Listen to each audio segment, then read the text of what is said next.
Pak Ansilema, silakan 2 menit.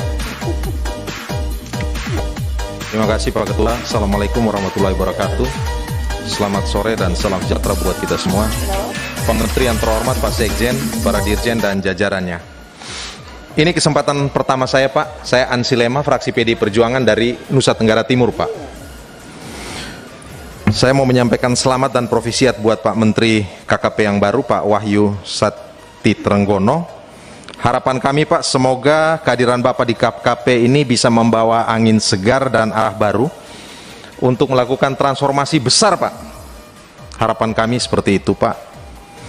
Pertanyaan saya mungkin umum saja Pak, karena saya belum mengenal Bapak dari sisi isi kepala Pak, terkait dengan aspek kelautan dan perikanan Pak.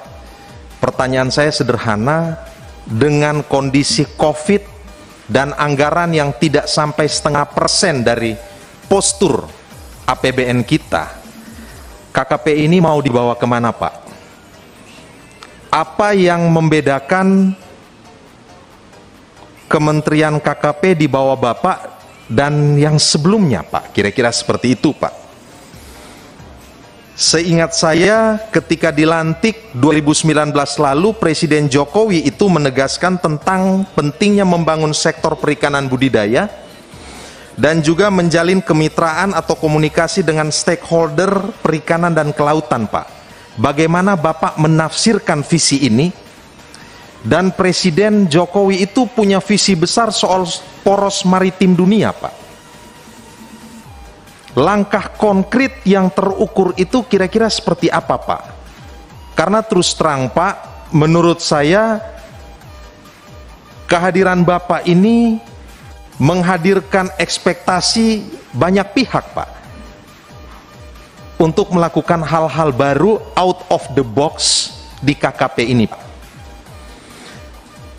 Yang kedua agak spesifik, saya juga ingin mendengar kebijakan Menteri yang baru Pak terkait dengan kebijakan perizinan bening lobster Pak. Apakah pembukaan keran ekspor benur lobster ini tetap dilanjutkan? Setahu kami karena PNBP lobster ini sejak tahun-tahun lalu itu belum keluar Pak, kan hari ini dihentikan sementara Pak. Kami ingin tahu progresnya seperti apa Pak. Yang kedua, di balik ekspor benur ini, kata kunci yang sangat penting itu adalah budidaya Pak. Nah, kebijakan terkait dengan budidaya lobster kita ini kami juga ingin tahu Pak.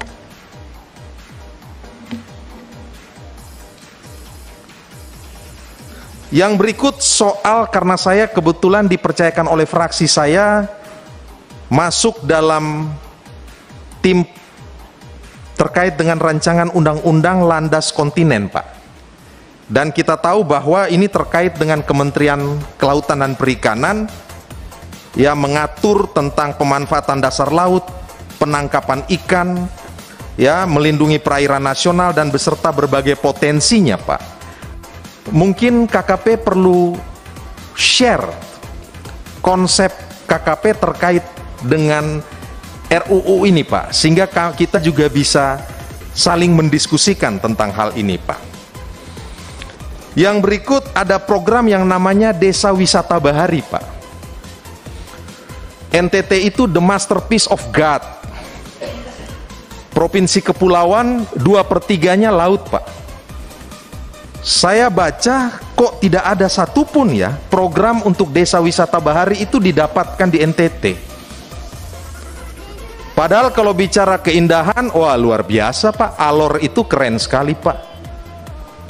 Saya meminta keberpihakan Pak terkait dengan program ini, sehingga kemudian provinsi saya ini juga bisa dapat. Karena mohon maaf Pak, saya tidak ingin membandingkan dengan provinsi lain Pak.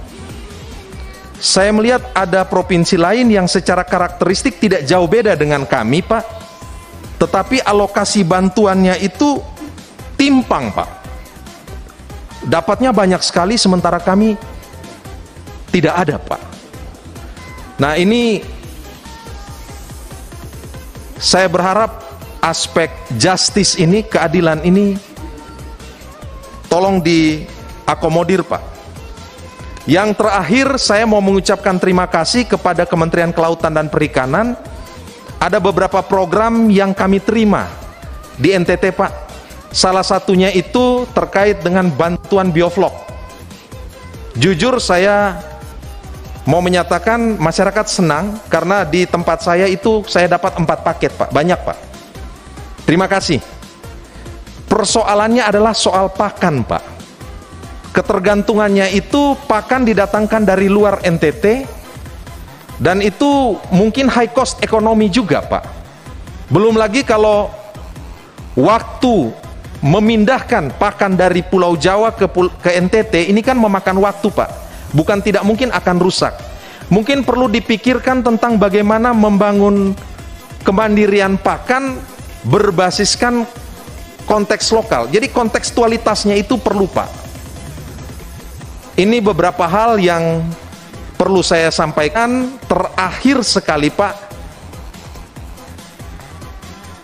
pariwisata berbasis bahari tadi sudah ya, terkait dengan desa wisata bahari itu saya mohon, Pak, di alor, Pak, satu, Pak, karena seingat saya tahun lalu 2020 saya beserta direktur itu sudah diskusi dengan masyarakat di Pulau Alor. Ini Alor ini daerah pemilihannya Ibu Juli Sutrisno Leskodat nih, Ibu Gubernur NTT nih, Pak. Tolong, Pak, saya minta Cukup, itu Pak saja. Ansilema. Cukup, Pak. Ya. Terima kasih. Selanjutnya Pak Iksan Firdaus. Baik, makasih Ketua. Bismillahirrahmanirrahim. Assalamualaikum warahmatullahi wabarakatuh. Pak Menteri.